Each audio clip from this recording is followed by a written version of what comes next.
Hello, welcome to Pocket Size Advice. I'm Miller, and today we're going to be talking about three common mistakes that we see recent graduates make.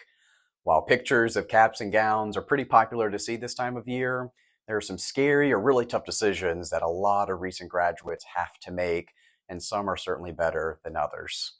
The first one that we see an awful lot here on the TradeWinds side is recent grads jumping into debt early on. A lot of times this looks like a brand new car that maybe wasn't in the affordability category during school when ramen noodles and other cheap meals were more popular and prevalent.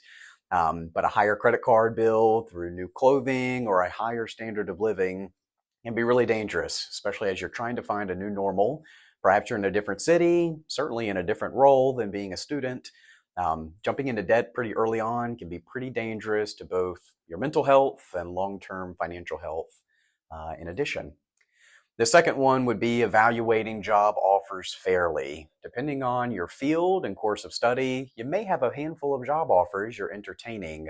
Just looking at the number that's listed on the offer letter may not be the best way to evaluate how great or maybe how poor the job offer actually is. Consider your insurance coverage, what retirement savings plans you may have access to, along with other perks or fringe benefits that may not be reflected clearly on the actual offer letter you get.